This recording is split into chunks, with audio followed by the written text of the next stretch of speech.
Social media continues to change how people interact with each other. In this week's edition of Retrospect, we see how meeting online has not only changed personal relationships, but business ones as well.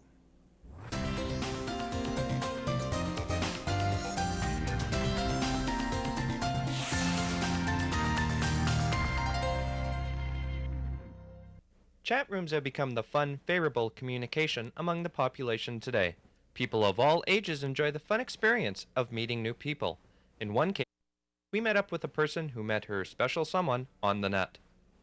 I met him on a chat room where a lot of my friends go, and we were friends for a long time. We wrote for about 6 months, and then we decided we wanted to meet. So before we met, I did some research on him and gave him numbers of people he could call to find out about me, and we did that and everything checked out okay, and then he came here, stayed for 3 months, and now we're getting married. 20 years on, social media has become an important platform for businesses to interact with customers.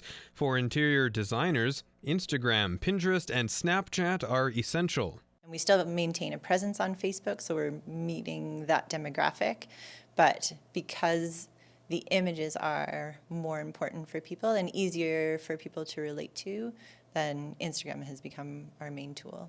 Horn says all businesses need to be visible where people are gathering online. We need to be on the platform where they are already present so that we can engage with them. If you are not present on there, then people may assume that you don't exist. That's all for Retrospect. And members of Midwest Family Connection spoke to members of the Lloydminster Rotary Club on Monday, outlining some of the issues that today's youth face. The main topic of discussion was the Canadian Pediatric Society recommending 0 screen time for children from birth to age 2.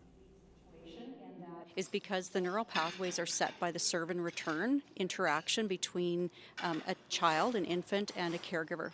And so the use of technology or screens interrupts that interaction, either by replacing that interaction or by distracting the interaction of the parent. The presentation also outlined the importance of community awareness, and the best way is for all of us to get involved.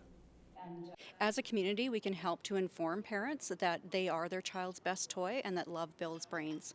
And the best thing that they can do for their child is spending time, being present, following their child's lead in play. And as community members, we really need to support and encourage parents that they are that valued resource and ensure that they're not distracted by us. Midwest Family Connections was founded in the early 1980s, and its main goal is to provide youth access to local resources and make sure they have a positive start in life. Well, Canadians can now buy themselves a treat while helping the SPCA. Monday was National Cupcake Day for shelters across the country, including right here in Lloydminster. It's a nice little fundraiser for us. Obviously, everyone enjoys a cupcake, and last year we ended up raising about $700. Which was really more successful than we were expecting, so hopefully we're able to do the same this year, if not a little bit better. Cupcakes were available by donation at the local SPCA or from several businesses around the community. Their staff are the ones that are making the cupcakes and selling them, so it really is a full effort from the team and at all the places, and we really appreciate the support. It's something that's different and fun, and a different way you can get out and support the SPCA. Any unsold cupcakes will be available at the Olive Tree today. For more information, you can visit the Lloydminster SPCA Facebook page.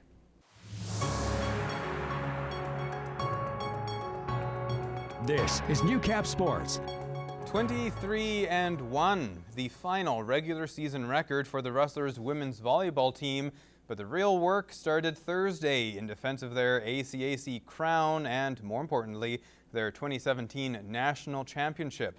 After a tough 5-set win over Red Deer Friday, the women took on the ACAC's only other one-loss team, Briarcrest.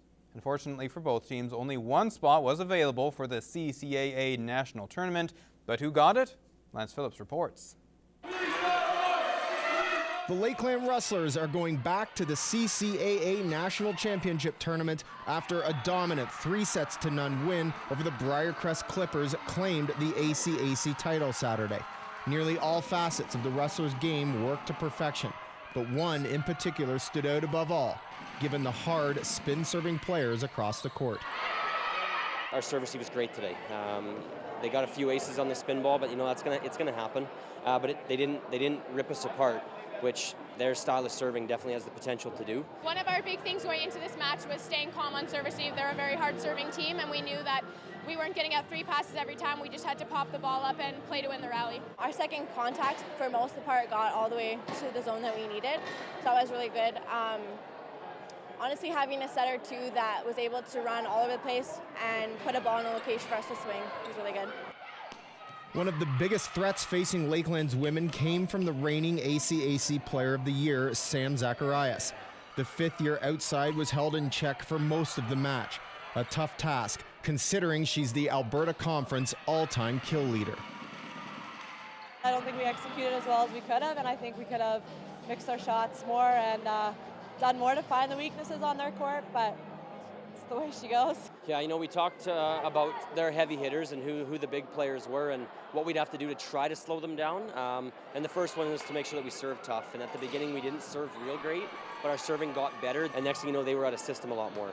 And when that happens against my middle blockers, it doesn't really matter who the attacker is. My middles they're big. Well, we just need to understand that she's going to get her kills, but we just have to make sure that she doesn't go on like a big run. So we just focus on keying on her and making sure we line her up so we can get our digs. For weeks after the Rustlers' 2017 ACAC and CCAA championship wins, the only words in Dyer's vocabulary were, "It's the best." And sometimes a second straight win can take the luster off that. So did that happen for Dyer? Not a chance. It's the exact same thing. The difference is what last year did is it showed us how to win. And we've had that attitude since we came back to start this season. And this year, we were a dominant team. And yeah, to pull it off in the final like this it's the best. Lance Phillips, Newcap Sports, Camrose. 3 of Lloydminster's last 4 games come against the Grand Prairie Storm, beginning with an afternoon matinee that, as Lance Phillips explains, was a game full of missed opportunities and one explosive line. The last 10 days have provided a tough stretch of games for the Bobcats, who after a 5-2 loss to Grand Prairie Sunday have lost 5 in a row. The first period was dominated by the Storm, a team that for 40 minutes was far faster and quicker. The loss means the Bobcats can't finish higher than 6th in the AJHL North, a frustrating thought given early February's strong play. We're not playing a good team game. We're not. When we were clicking, when we'd won 5 in a row, we were doing all the little things right. And that's why we won 5 games in a row. And now, the little things we're getting away from, and it's costing us. Like against a team like that, like Grand Prairie, they're very skilled up front. They're going to make you pay, and they did today. The line of Edward Michaud, Jared Power, and Dallas Como accounted for all but one of Grand Prairie's 5 goals, with Como tallying 4 of the line's 10 points. From the onset, the trio were dangerous, and the Bobcats were unable to contain any of the 3. We're expecting big things out of him this weekend. He was probably arguably our best player all weekend, so really excited for him. And those guys, when they're going, they're going. There's a lot of skill and there's a lot of speed there, and that's the way we want to play. When you play against their top guys, you got to make sure pucks get in deep, and you got to play hard against them. And you got to finish checks in the neutral zone, slow them up somehow. And I thought we let them skate all over us tonight, and we just got to get back to basics and playing simple hockey. Whoever's out against them has to accomplish the assignment of playing them hard, keeping to the outside and finishing checks on them and making sure that they can't get their feet moving mostly. But Lloydminster wasn't without its chances. The power play went 1 for 10 on the afternoon and was unable to convert with a 2-man advantage on 2 separate opportunities. The most critical coming early in the second with the Storm up 2-1. If we score one of that, maybe we get another one on the 5-on-4 and then we're up 1 instead of down 1. So obviously, we have to do a better job of bearing down and key situations like that and critical games coming up here. When you get chances on a power play, you can always build up. You can get momentum off it. We still have momentum because we generated a lot of scoring chances off it. And, we just didn't capitalize on our chances, and at the end, it came back to bite us. Lance Phillips, Newcap Sports, Lloydminster.